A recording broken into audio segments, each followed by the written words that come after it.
Harry Potter and the Legacy of Marauders. Chapter 2, A World of Hope and Promise. The sun shone down on Diagon Alley as Harry walked down the street. He couldn't help but smile at the sight of people walking freely, without the fear of the Dark Lord looming over them. Shopkeepers called out to their customers, and children ran around with ice cream in their hands. It was a different world now, one that was filled with hope and promise. The war had ended, and the wizarding world was slowly picking up the pieces. The surviving Death Eaters had been rounded up and sent to Azkaban, and Kingsley Shacklebolt had taken over the ministry, changing it for the better. Harry couldn't help but feel relieved as he walked past the stores, seeing the bright and colorful displays in the windows. The war had taken its toll on everyone, but the wizarding world was slowly recovering. As he turned a corner, Harry saw Hermione and Ron walking towards him. They both looked happy and relaxed, a far cry from the tense and anxious looks they had worn during the war. "Harry!" Hermione called out, waving at him. "What are you doing here?" "Just taking a walk," Harry replied, smiling at them. "It feels good to be able to walk around without worrying about Death Eaters lurking in the shadows." Ron grinned. "Tell me about it," he said. "I never thought I'd be able to walk down the street without looking over my shoulder." The three of them continued to walk, taking in the sights and sounds of the magical world that they had fought so hard to protect. It was a world that was still healing, but it was also a world that was filled with hope and promise. As they walked, Harry saw familiar faces everywhere. Neville Longbottom was talking to a group of friends outside of Flourish and Blots, and Luna Lovegood was sitting on a bench, reading a book. It was a sight that Harry had never thought he'd see again, and he couldn't help but feel grateful for the peace that had been hard-won. The wizarding world had been through so much, but they had come out the other side stronger and more united than ever. As they walked into the leaky cauldron, Hermione couldn't help but ask Harry a question that had been on her mind for a while. "Harry, can I ask you something?" she said, looking at him curiously. "Of course, Hermione," Harry replied, taking a seat at a table.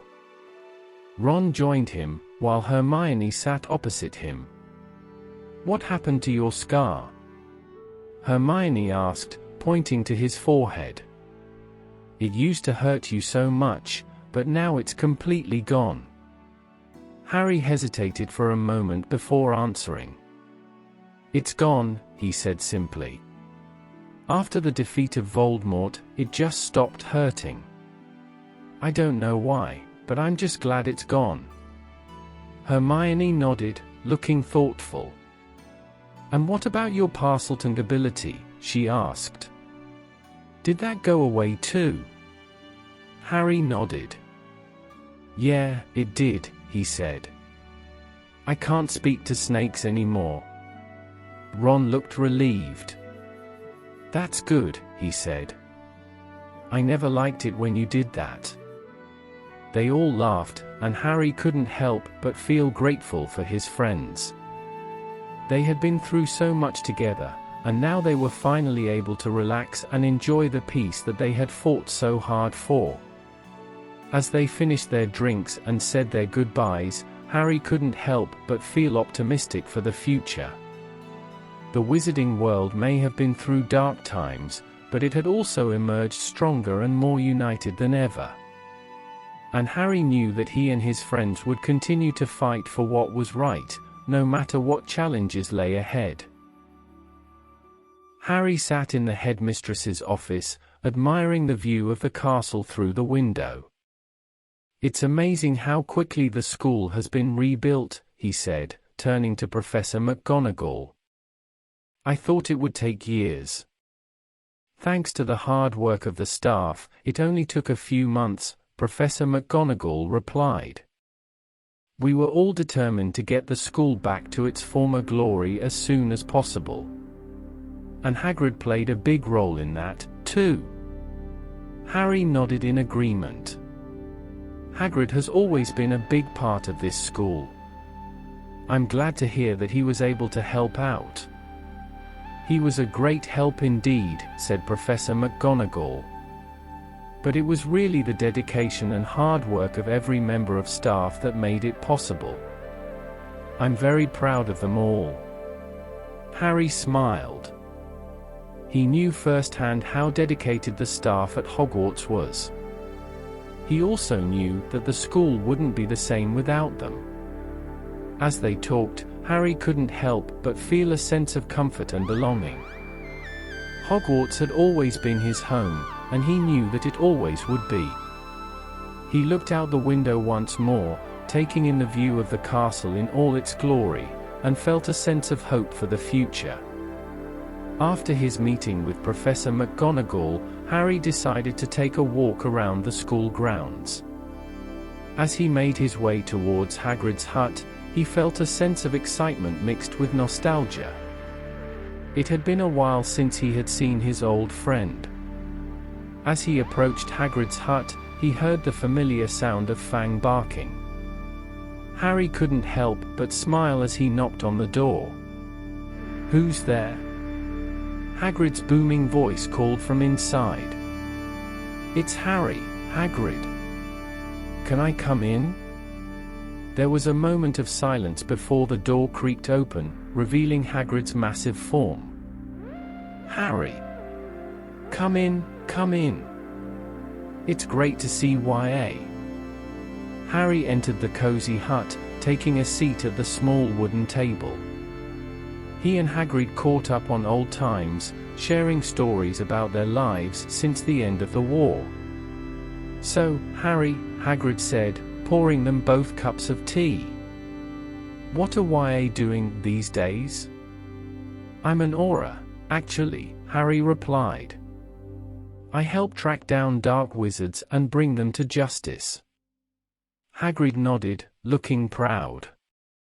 "That's great, Harry. I always knew YA had it in YA to be a great wizard." They continued to talk for a while longer, reminiscing about their days at Hogwarts and the adventures they had shared. Harry couldn't help but feel a sense of warmth and comfort in Hagrid's presence. As they were finishing their tea, Fang jumped up onto the table, causing both Harry and Hagrid to jump. "Fang, get down from there!" Hagrid scolded, but there was a hint of amusement in his voice. As Fang settled back down onto the floor, Hagrid began telling Harry about his latest pets, a group of exotic creatures he had discovered in the Forbidden Forest. "They're called Nifflers," Hagrid said, grinning from ear to ear.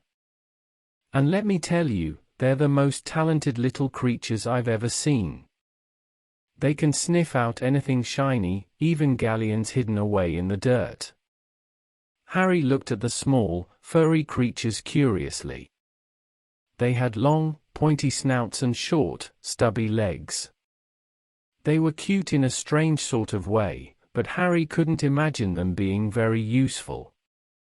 "And I've named them all after famous witches and wizards," Hagrid continued. "This little one here is called Granger, after your friend Hermione. And that one over there is Dumbledore, of course. And that big one at the back, that's Hagrid Jr." Harry chuckled at Hagrid's naming choices, and couldn't help but feel happy for his old friend. He was glad that after everything he had been through, Hagrid had found happiness in his own way. As they chatted about the Nifflers and caught up on old times, Harry couldn't help but feel a sense of contentment wash over him. The war may have been over, but life went on. And as long as he had his friends, his memories, and the occasional magical creature to keep him company, he knew he would be okay. As Hagrid finished telling Harry about his new pets, he suddenly became more serious. "Harry, I've been hearing some strange sounds coming from the Forbidden Forest," he said, his voice low and concerned. Harry's interest was piqued. "What kind of sounds?" he asked. Hagrid's brow furrowed as he struggled to find the words to describe the noises. "I don't rightly know," he admitted. "But they ain't no animal I've ever heard before. It's been happening for the past week or so, and it's got me worried." Harry could hear the fear and concern in Hagrid's voice, and it sent shivers down his spine. The Forbidden Forest had always been a mysterious and dangerous place, full of creatures both magical and mundane. "Do you think we should investigate?" Harry asked, his curiosity getting the best of him. Hagrid shook his head. No, Harry, that's not a good idea. The Forbidden Forest ain't a place to be trifled with. We'll just have to keep an ear out and see if anyone else hears anything." Harry nodded, but he couldn't shake the feeling of unease that settled in his stomach. The mysterious sounds from the Forbidden Forest were just another reminder that even in the aftermath of the war, the wizarding world was still full of secrets and danger. As he said his goodbyes to Hagrid and made his way back to his home in the Wizarding Village, Harry couldn't help but wonder what could be making those strange sounds in the Forbidden Forest.